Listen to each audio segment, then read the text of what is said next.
আমাৰ বৰ্ষজোৰা এয়া মহাৰাজ জয়ন্তীৰ আজি আৰম্ভণিৰ অনুষ্ঠানত আমাৰ ইতিমধ্যে পুৱাৰ পৰা আটাইকেইটা কাৰ্যসূচী বৰ সুন্দৰ ধৰণে হৈ গৈছে। এতিয়া আমাৰ শোভাযাত্ৰাৰ যিটো শোভাযাত্ৰাৰ কাৰ্যসূচী 30খনতকৈ অধিক গাড়ী আমাৰ গৈছে আৰু তাত ছাত্ৰ ছাত্ৰীসকলে আমাৰ অসমীয়া সংস্কৃতিক প্ৰতিফলন ঘটাব পৰাকৈ বিভিন্ন ধৰণৰ দিশ উপস্থাপন কৰিছে। আমাৰ সংস্কৃতিয়ে যিবোৰ দিশ লয়, আমাৰ পতাকা উত্তোলনৰ কাৰ্যসূচীও খুব সুন্দৰভাৱে হৈছিল। 74+2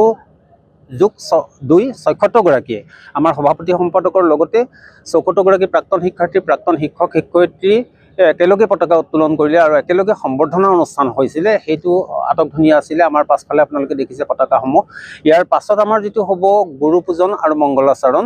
গুৰু পূজন আৰু মংগলাচৰণত আমাৰ ছাত্ৰ ছাত্ৰীসকলে যিসকল শিক্ষাগুৰুৱে আজি ইয়াত খোজ থলেহি, সেই শিক্ষাগুৰুসকলক তেখেতসকলে পূজা অৰ্চনা কৰিব।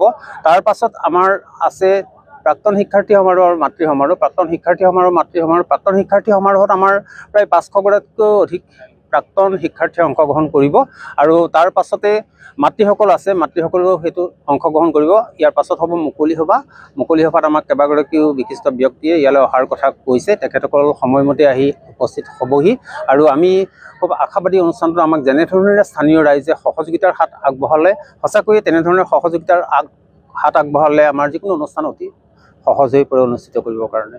আমি জুবিন গাৰ্গক লৈ পিনে আমি এটা ব্যতিক্ৰমী দিশ আমি লৈছোঁ। তাৰমানে আমাৰ ল'ৰাখিনিয়ে আচলতে তেখেতৰ যিটো মায়াবিনী ৰাতিৰ বুকুটি গীতটি পৰিৱেশন কৰি গৈ আছে, তাতে জুবিনৰ ফটো লৈছে আৰু জুবিনৰ ন্যায় লাগে এনেকুৱা ধৰণৰ কিছুমান তেখেতসকলে মানে পোষ্টাৰ তৈয়াৰ কৰিছে, নিজে কৰিছে ছাত্ৰ ছাত্ৰীসকলে। এইটো মই শিকাবলগীয়া হোৱা নাই আৰু গোটেই থিমটো আচলতে সিহঁতৰ নিজৰ মনলৈ আহিছে আৰু মনলৈ আহি মেলি পিনে নিজেই কৈছে। মই কৈ দিয়া নাই যে জুবিনৰ এনেকুৱা ন্যায় লাগে বুলি তহঁতি কৈ দিবি, এনেকুৱা মোৰ কোনো কথা নোকোৱাকৈয়ে সিহঁতি চাগে বুজি লৈছে। আৰু জুবিনৰ এই যিটো ট্ৰেজেডি, সেই দুখটোৱে আমাকো চুই গৈছে, আপোনালোককো চুই গৈছে আৰু এই দুখটো আমি পাহৰিব পৰা নাই। এতিয়াও আমাৰ বুকুত মানে এইটো অসহনীয় এটা যন্ত্ৰণা হৈ ৰৈ গৈছে আৰু জুবিনৰ এই দিশটো আমাৰ শোভাযাত্ৰাটো প্ৰতিফলিত হৈছে। আৰু সন্ধিয়া সময়ত আমাৰ মায়াবিনী গীতটো পৰিৱেশন কৰিম বুলি আমি ভাবিছোঁ। আমাৰ ছাত্ৰ ছাত্ৰীসকলে, মাদাৰ্ছসকলে ইয়াত অংশগ্ৰহণ কৰিব আৰু স্থানীয় ৰাইজে ইয়াত অংশগ্ৰহণ কৰিব। আমাৰ ইয়াত সেইটো এটা ব্যতিক্ৰমী আমি কাৰ্যসূচী ইয়াত ৰাখি লৈছোঁ আজিৰ কাৰণে।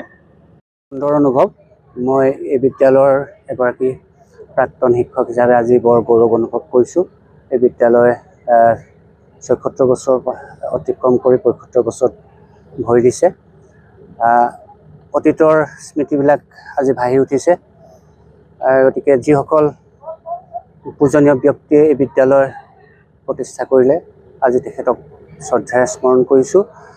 আৰু যিসকলে এই অনুষ্ঠানটি ইমান ধুনীয়াকৈ আটকধুনীয়াকৈ অনুষ্ঠিত কৰিছে, তেখেতলোকক আন্তৰিক ধন্যবাদ জনাইছোঁ।